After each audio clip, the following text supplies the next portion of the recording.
আসসালামু আলাইকুম। চলে আসলাম আমার শাশুড়ি মায়ের স্পেশাল রেসিপিটি নিয়ে। এই শুটকির বড়াটা খেতে এতটাই সুস্বাদু কি আর বলবো। তো চলুন দেখে নেওয়া যাক কী কী উপকরণ লাগে। এখানে আমি বেশ অনেকগুলো শুকনো মরিচ নিয়েছি, সেই সাথে শীতল শুটকি, পেঁয়াজ রসুন, এক মুঠো চাল ধুয়ে নিয়েছি, আর আছে লাউ পাতা।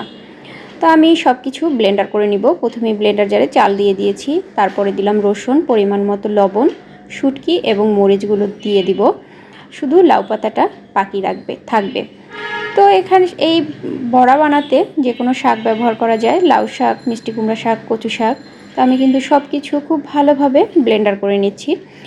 এখানে কিন্তু খুব বেশি পরিমাণে পানি ব্যবহার করা যাবে না।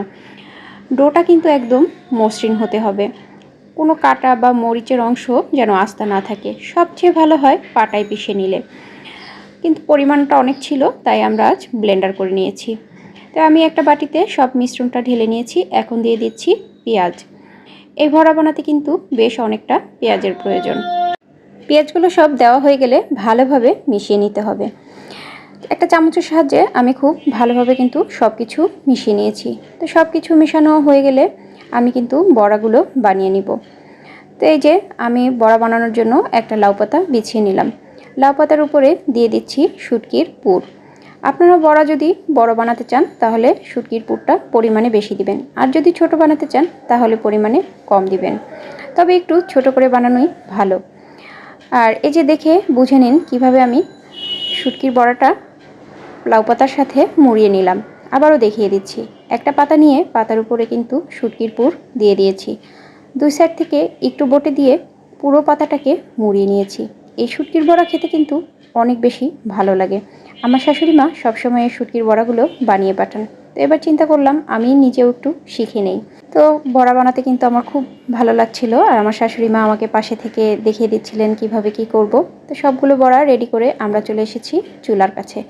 একটা তাওয়া গরম করে তাওয়ার উপরে সব বড়াগুলো কিন্তু দিয়ে দিচ্ছি। বড়ার এক সাইড যখন হালকা একটু হয়ে আসবে তখন কিন্তু বড়াগুলোকে উল্টে দিতে হবে। চামচ দিয়ে উল্টানো যাচ্ছিল না, তাই আমি হাতের সাহায্যে উল্টে দিয়েছি। তবে এখন চেক করে নিচ্ছি অপর সাইডটার পাতার রং চেঞ্জ হয়েছে কিনা। অপর সাইডের পাতার রঙও কিন্তু চেঞ্জ হয়ে গিয়েছে। এই পর্যায়ে দিতে হবে সয়াবিন তেল। বড়া বানাতে কিন্তু তেলের পরিমাণটা একটু বেশিই লাগে। তো আমি আরও অপেক্ষা করব পাতার রং আরও চেঞ্জ হওয়া পর্যন্ত। বড়াগুলোকে কিন্তু খুব সুন্দরভাবে উল্টে পাল্টে ভেজে নিতে হয়। তো অন্য সাইডের পাতার রঙটাও যখন চেঞ্জ হয়ে গিয়েছে আরও, তো আমি বড়াগুলোকে উল্টে আরও সাইড করে রেখে বাকি যে বড়াগুলো ছিল এগুলো কিন্তু দিয়ে দিয়েছি। সেগুলো যখন পাতার কালারটা একটু চেঞ্জ হয়ে গিয়েছে, তেলের পরিমাণটা কিন্তু এখন অনেক বেশি পরিমাণে দিয়ে দিয়েছি।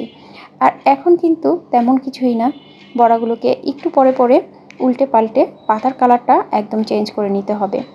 তো বড়াগুলো ভাজা হয়ে গিয়েছে। এখন ঠান্ডা করে আমি একটা এয়ারটাইট বক্সে রেখে দিচ্ছি। এয়ারটাইট বক্সে ডিপ ফ্রিজে এই বড়াগুলো কিন্তু 1 বছরের মতো সংরক্ষণ করা যায়। আপনারা কিন্তু একবারে বানিয়ে ডিপ ফ্রিজে রেখে দিতে পারেন।